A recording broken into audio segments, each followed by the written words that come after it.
The X Zone Radio Show with Rob McConnell is largely an opinion talk show.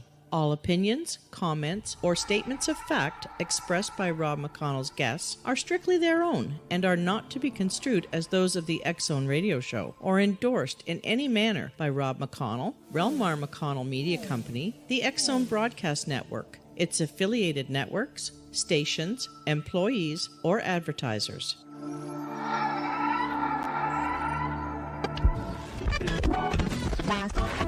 All Hit Radio.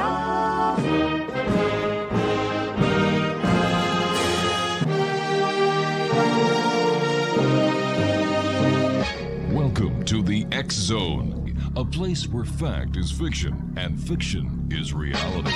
Now, here's your host, Rob McConnell.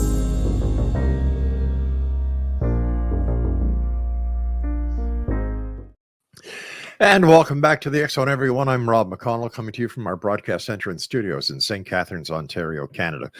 Tonight, we're coming to you around the world on the Talkstar Radio Network, Mutual Broadcast Network, X Zone Broadcast Network, and on Channel 34 on Simul TV. If you'd like to send me an email, xzone@xzoneradiotv.com, on all social media sites, X Zone Radio TV. And tonight's a very special hour here on the X Zone. It's a serious topic, and I know for a fact that many people listening tonight are going to say thank you to our guest. Her name is Dr. CHERYL L. Green, and she is a lifestyle psychiatrist based in Southern California and the author of Heal Your Daughter, How Lifestyle Psychiatry Can Save Her from Depression, Cutting, and Suicidal Thoughts, and the Heal Your Daughter workbook, 6 weeks to feeling good with lifestyle psychiatry. Dr. Green works part-time at the Loma Linda University School of Medicine and part-time in her own private practice based in Greater Los Angeles area. She holds degrees from Harvard University, Princeton University, Stanford University School of Medicine, and she is a board-certified psychiatry, child and adolescent psychiatry, and lifestyle medicine. Her passion is inspiring others to achieve vibrant physical and mental health. Her website, www.CHERYLLGreenMD.com. And joining me now from California is Dr. Green. And Dr. Green, welcome to the X Zone. The warm welcome, Rob. I appreciate it. Dr. Green, this is, you and I were talking briefly before we went to air, and this is a problem that seems to be on the rise. And as a doctor and as a psychiatrist, what do you think in society is causing all these issues that we're seeing with the youth of today, especially the young ladies? Yes. Well, CDC just released a report. It's called the Youth Risk Behavior Survey from 2011 to 2021. And in it, you're right, it chronicles an astonishing rise, but a lot of the rise was actually during the pandemic, such that now, 57% of high school girls were persistently depressed or hopeless in the past year, like 30% had suicidal thoughts, and a quarter had suicidal thoughts with a plan, which is the criterion for inpatient admission. With a quarter of girls like this, our healthcare system certainly can't address that. But as to why, that is the $1 million question. We don't know, you can't do randomized controlled studies of that kind of thing, but we do know that certain things changed over the pandemic years. There was an increase in drug use. There was an increase in trauma. There was an increase in school failure because, it's really hard to learn math through a little tiny screen or a little tiny thing up on the screen. No opportunity to ask questions really meaningfully or interact with peers who are figuring it out also. There were so many changes. There was an increase in social isolation. That's probably number one, because really social media was displacing and replacing real relationships. And that's so critical for teen girls, so critical. Those relationships are their life, and they were often displaced. And, social media is no surrogate for real relationships. In fact, we know that the more hours spent on social media, with every increasing hour spent on social media, depression scores rise. My So they gosh. don't fall, they rise. And that's really a well-established fact. There have been multiple studies, multiple meta-analyses even. So Mhm. we know that for a fact. Social media use increases depressive symptoms. And we even have some speculations about why that is, but that's probably a topic for another day. Is it have you seen an increase in this prior to COVID, since the advent of everyone carrying an iPhone to school instead of paying more attention to the class and to uh, you know, socializing with other classmates as well as friends? Everybody hops on the good old iPhone and spend hours and hours and hours on it. What does this do when it comes to the the teen girls and the depression and suicide thoughts? Does peer pressure play into this formula as well? Yeah, I think it can. They found out some of the mechanisms whereby social media can increase depression are, there's Mhm. something called a fear of missing out. And then there's the social comparisons. Everybody posts their very best shots on social media. They're at their best ever. They're most glamorous, most, popular looking. Mhm. And girls tend to believe that and take it at face value and say, Wow. wow, I can never be that good. And they compare themselves, they feel inadequate. I believe that is part of it. And certainly your point about carrying around a cell phone, where that kind of social comparison isn't just once in a while anymore. It's in your pocket. Yes, It's exactly. every day, every moment you're comparing yourself and feeling inadequate. And yeah, it's really a new development. I think one of the people who said it best about social media is actually, his name is Jaron Lanier, or Lanier, I'm not sure how you pronounce it. He is a kind of a Silicon Valley whistleblower. He sold several companies to Google, and he wrote a book that has the arguments right there on the back of the cover: 10 reasons to delete your social media accounts right now. And I think that's a very powerful, he has a very powerful series of reasons Mhm. why social media can make you depressed right there, you know. When I was growing up and going to school, we all had to wear white shirts, a tie, gray flannels, and black shoes. All the boys had to wear that, and then the girls also had a dress code. It seems that once the dress codes went, I remember my son telling me that, Dad, the young guy went to school, and now it's who's wearing the best running shoes. And then it seems it's gone from who's wearing the best running shoes, who can afford the best running shoes, to who can afford the best iPhone. And I don't know. I think that we've given way too many liberties, and these liberties are starting to bite us in the butt where we never expected them to come from. Yeah, no, I would agree with that. Yeah, a lot of feeling bad is feeling, you know, Hmm. under the eight ball, behind the eight ball Yeah, economically, like, oh, my parents aren't as rich as their parents. I don't have all the doodads that yeah. they have. Yeah, that can certainly be a factor, and it's really, really sad. Let me ask you, doctor, what is it that made you interested in this topic of teen girls, depression, cutting, and suicidal thoughts? Well, apart from the fact that it's my job, it is my bread and butter. I have 5 intensive outpatient groups Wow. at Loma Linda, 5 groups. I see Hmm. about 40 of these kids who are beyond normal, um, psychiatric visits. They're like just out of the hospital. So they're in this mode of, I need 3 visits a week, 3 hours a visit. I need all that extra support. Chronically suicidal or cutting, or you know, who knows what, using drugs, things like that. So I see these girls every week. Many of them are cutting, many of them are actively suicidal. And so, you know, we help a little bit in these Yeah. groups, but there's so much that parents can do at home. And the biggest question I am getting, and to this day get all the time, at least once a week, is, I want to help my daughter, but I don't know how. So the book was written actually to address that question. I want to help my daughter. I don't know how. Tell me what to do. What can I do? And so I wrote the book with that in mind. It's a book to the parents or caregivers, to the grandmothers, whoever it is who's taking care of the kids, the fathers, whoever it is taking care of the kids, and to say, hey, these are evidence-based, evidence-backed, proven things that can make your kid feel better. Are they addressing the problems that the kid perceives? Not necessarily, no, but they are addressing certainly things that can make that kid feel better and more resilient and more able to face and address and cope with what is going on in that kid's life.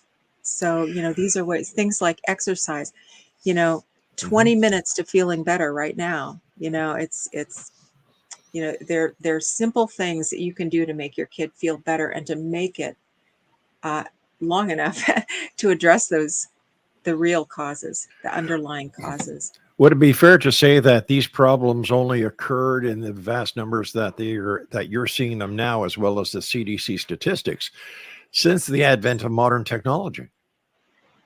Yeah, I think that is fair. Yeah, we've seen the numbers exponentially rise.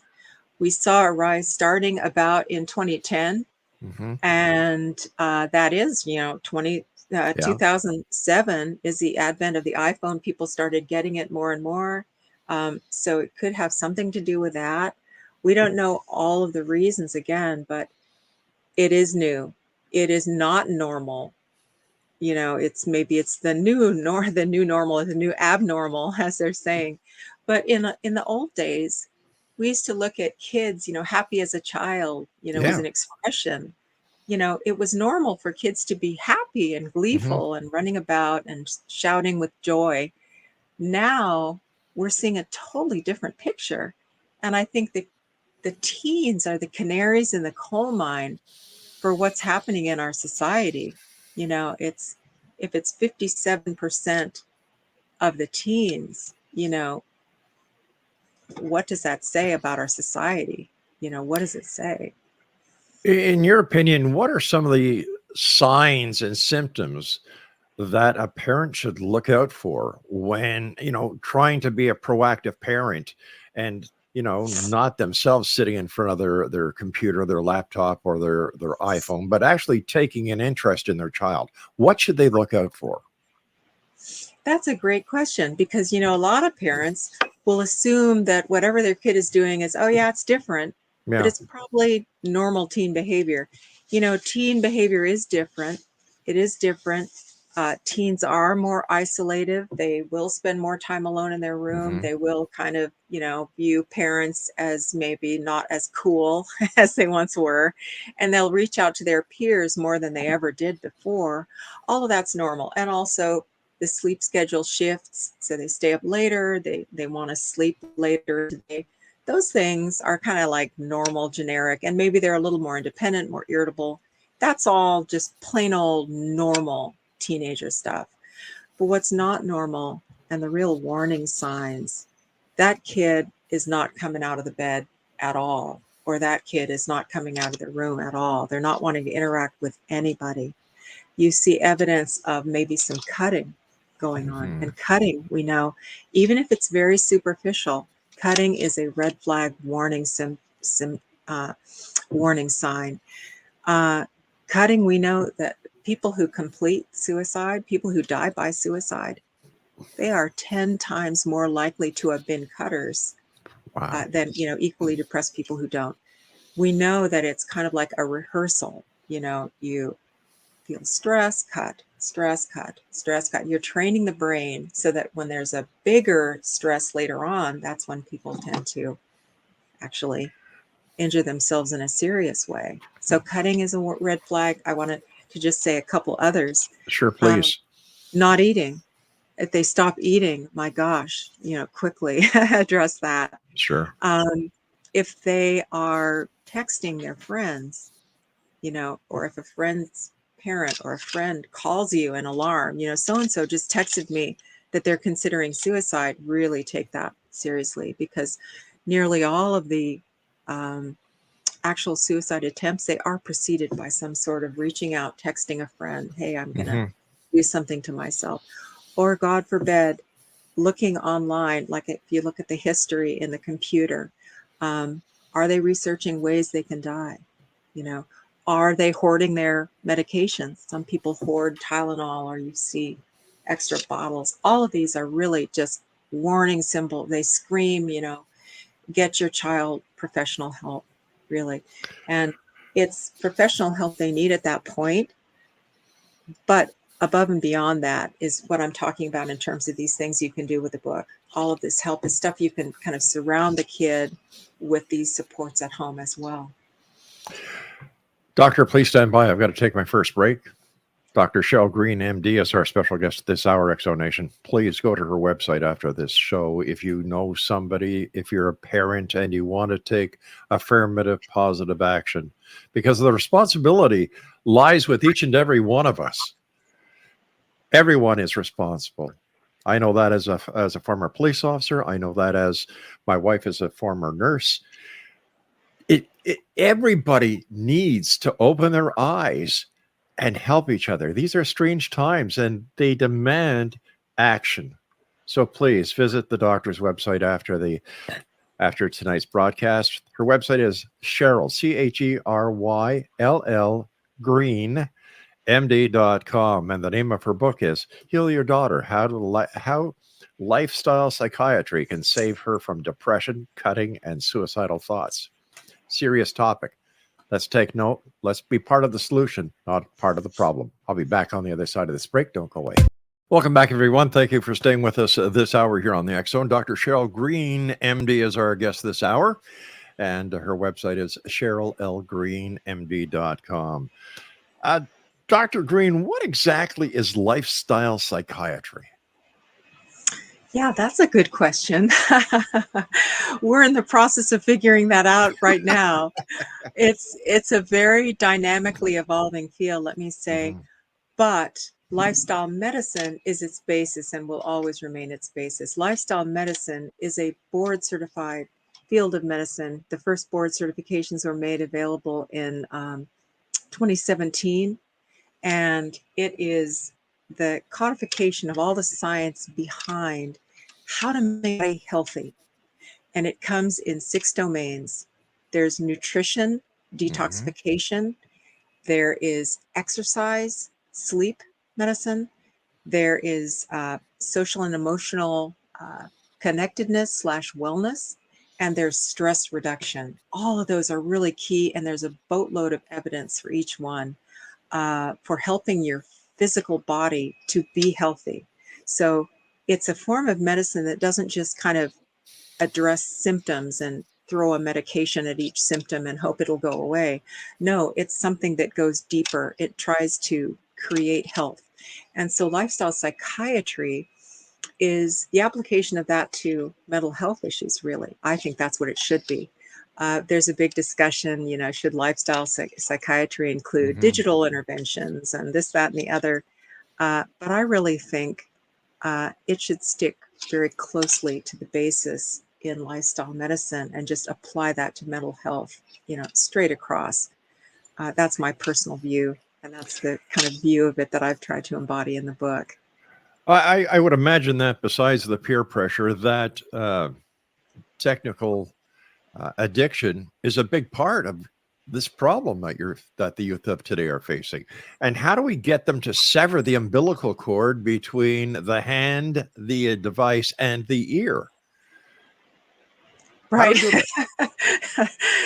Yeah, I know, because, you know, if you go online and look up, you know, biggest freakouts of all time, what those all are is episodes where a parent has taken a video game away from a son, usually, and you see this freak out, you know, head banging and, you know, thrashing of the limbs and screaming. You know, it is a legitimate addiction, I think. The video games and the social media, they are actually addictions.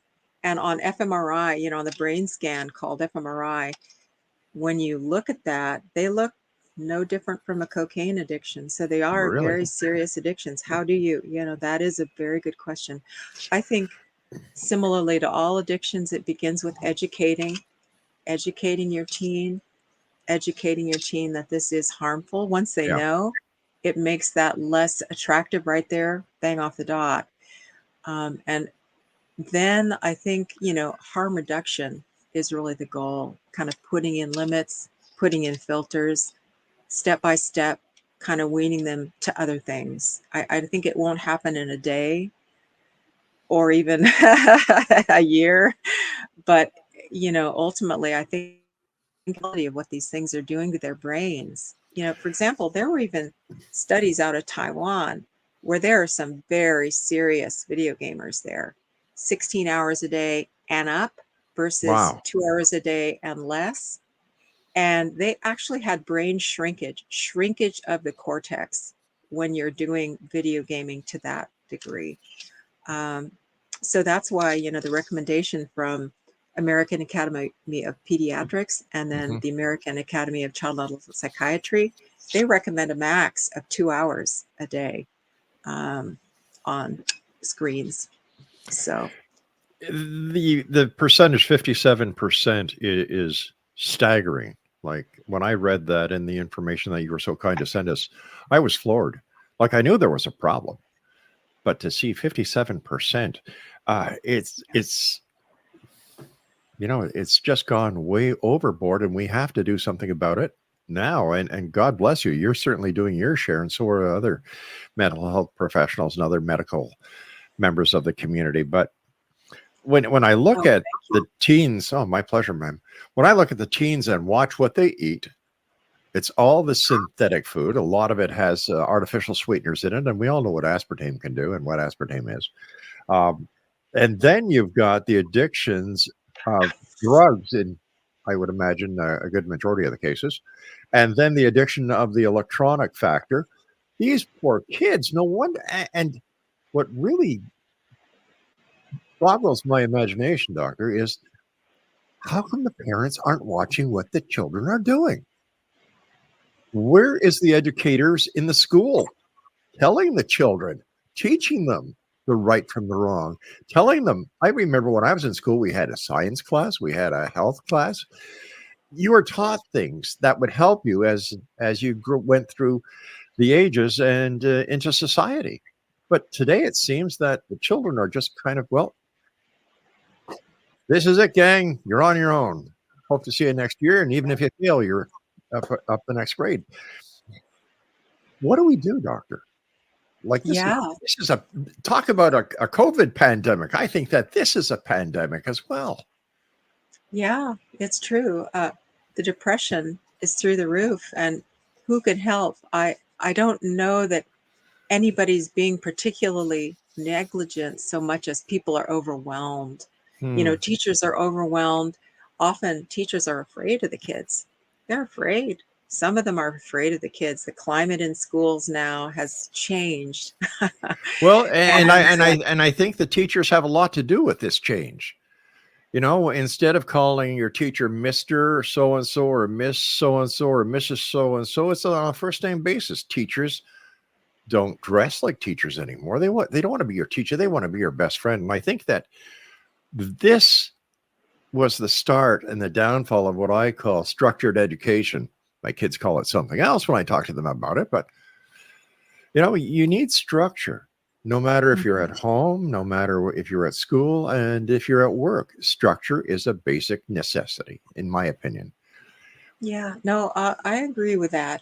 It's just that the world has changed so greatly Hmm. since, say, the 1960s.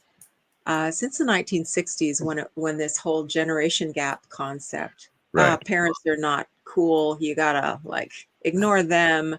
We're doing our own thing now. Things have changed, and the discipline that parents used to raise their kids with, that has all been made, somewhat illegal. Actually, I mean, you can't not physically discipline your kids anymore. They can call CPS and have you put in jail. I mean, things have changed dramatically, and I think it's no one element's fault so much. It's just a massive changes in society. Uh, but there are concrete things you can do to create a little island of safety within your home. What are they, doctor? Well, I think the things that can create a little island of safety within your own home are, first of all, sounds like what you've done with your kids already is the first step, which is creating and forging that bond with your kid that maybe isn't there. And what is a bond? What is a relationship? It's time spent with that kid, and it's open and honest communication. Yeah. That's the basis of a relationship. You cannot have a real relationship if it's a lie on top of another lie, on top of another lie, on top of another lie. It has to be honest. We have to start where we are in that relationship. And if the starting is, I hate you because, well, then it has to start with, I hate you because, that's where it has to start if it's honestly going to get any better. So making that relationship, and then the work can begin. You can say, hey, I love you. I want you to feel better. Here are some facts. I know these facts. These will make you get better. You can educate yourself about lifestyle and the things that actually help people feel better. And you can start creating that environment at home, that milieu of health at home. I'm doing it. You're doing it. It's what we do. We're no longer buying the processed foods. We're going to get these, unprocessed foods. We're going to stick to the basics of health and nutrition. We're going to take a walk together every day. We're going to implement all of these changes. That's kind of where it starts. Even though your book is entitled "Heal Your Daughter," listening to you, this could easily apply to a son as well. Heal your son. Yeah, actually it could. A lot of it can, except there are far fewer, 95% of the people I see are teen girls. So I addressed it at them because and there aren't as many teen boys who are cutting right now. Really? Maybe they burn themselves. Not as many cut. And it's not the same type of cutting. Often the boys I've seen who cut have made, tremendous, it looks like they've taken a machete to themselves. It's not the same at all. It's not the same. It's, things are a little different with boys. And I think the reason for the cutting with boys is a little different. And I wanted to just stick with kind of what I know. But you're right. Most of this book applies to guys as well. It does apply to teen boys, a lot of it. Let's say mom takes the daughter to the emergency ward because the child has, is showing cutting. What are the obligations of the medical practitioners when it comes to a teen that comes into their emergency ward and they can see that this child is deliberately cutting? Well, not all cutting will buy you an admission to the hospital, but a lot of it will. If you ask for, recent suicidality, that cutting is an expression of a suicidal thought, and that's a plan. I was going to cut myself and get in the bathtub or whatever it may be. They admit, but if it's just, no, my friend was cutting, I thought I'd try it out, then they won't necessarily admit. But if you have that kind of issue going on, usually there's a root for that cutting. And sometimes the root of the root can be very deep. Sometimes they can be things like sexual trauma that has never been disclosed, that kind of very deep root. And that needs addressed. And that's where you come in, the professional, to get to the bottom of the deep root and what the actual cause is. How do you deal with the parents? Because I would imagine that a lot of parents are in denial. So how would you deal with a parent, because I'm sure parents come in as guarded. Well, I don't know what she's doing. I don't know. We've given her a good home. We've given her everything she's ever wanted. She's wanted for nothing. And yet here she's cutting. How do you deal with that? I find it really hard to generalize about the parents, because I've seen parents of all kinds, and I see in a given week, I see parents just across the board. I mean, some are just totally in the dark. It's like, Yeah. she's what? And they want to help, and there's this rush of, and then there are some who are in denial or kind of angry. There are some parents who are angry, like, she's cutting. How dare she? How dare she cut when I've given her everything? Lord, eh? How can she be, and, I see the whole gamut. So I wouldn't really generalize like that. I do Okay. think, though, at least I have a self-selecting audience of people that come to me because, I'm there at Loma Linda in these intensive outpatient programs. Only parents who are willing to contribute at least 1 hour 3 times a week, and to make sure their daughters get there. So that's a very high, high help group type of parent. And most of them do wish the best and want the best for their kid. The people who don't show up are the ones I worry about. The ones who say, yeah, I'll show up, and they never do show up. You wonder what's happening to those families, How does a child who doesn't have a supportive parent succeed in your program and get better? They can't. They cannot. They cannot. The whole basis of the program is to build up that connection and communication so that going forward, the kid will be supported at home, because the programs are only 8 to 10 weeks. Right. After that, they're at the parent's mercy. They really are. They have to have a good relationship with that parent, Dr. Green, stand by. We've got to take our final break. Exonation, Dr. Cheryl Green is our guest, and her website is CHERYLgreenMD.com. And we'll be back as we wrap up this hour here in the X Zone with yours truly, Rob McConnell, and my very special guest this hour, Dr. Cheryl L. Green, MD. And once again, the name of her book is Heal Your Daughter, and How Lifestyle Psychiatry Can Save Her from Depression, Cutting, and Suicidal Thoughts.